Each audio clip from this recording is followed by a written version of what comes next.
In the PC world, there's one GPU question we get asked quite a bit: AMD or NVIDIA?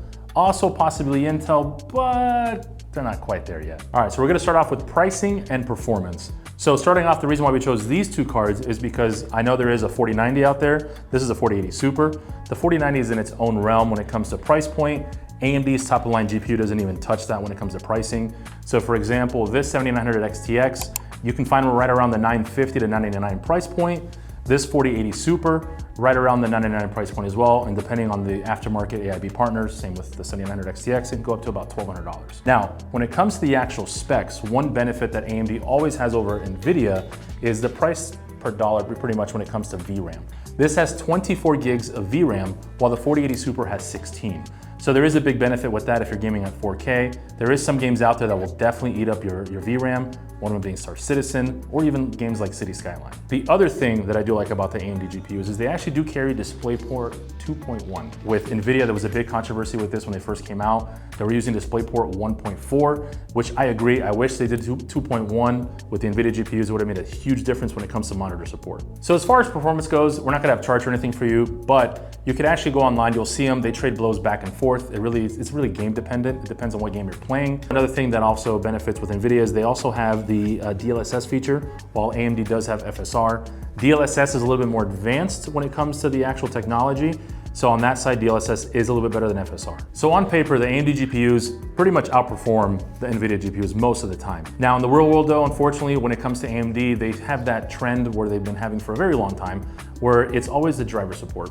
NVIDIA, they definitely have majority of the market share. They have a pretty big team when it comes to driver support. You'll see constant driver supports coming out pretty much on a monthly basis, sometimes even on a weekly basis. AMD still has that issue with drivers. Hopefully they continue to get better, which they have. They've improved tremendously over the years. When they first took over from ATI, they definitely had some issues, but they've definitely improved tremendously over the years. The one other thing too that AMD has not adapted yet is going to be the new interface with the connectors here. So as you can see, it's a single power connection, which goes up to 600 watts. AMD is still rocking the 8-pin connections PCI lanes. So in this case, you have to use 3 8-pin connectors, which it does look pretty good. I personally prefer the one connector, it just simplifies things.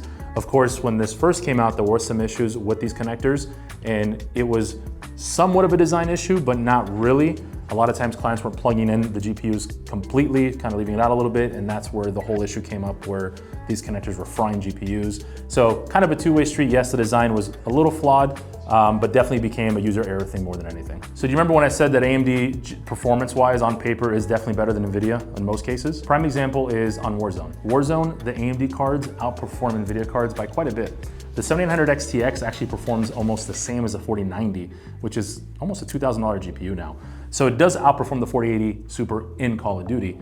The only problem is they actually tend to have more issues with Warzone. So a lot of content creators out there did purchase the 7900 XTX for Warzone gameplay. Unfortunately, they switched back to NVIDIA because they had a lot less issues. This is one of those situations that you could run into by purchasing an AMD card. Now the moment of truth, which one would I recommend? Now keep in mind, these are my opinions.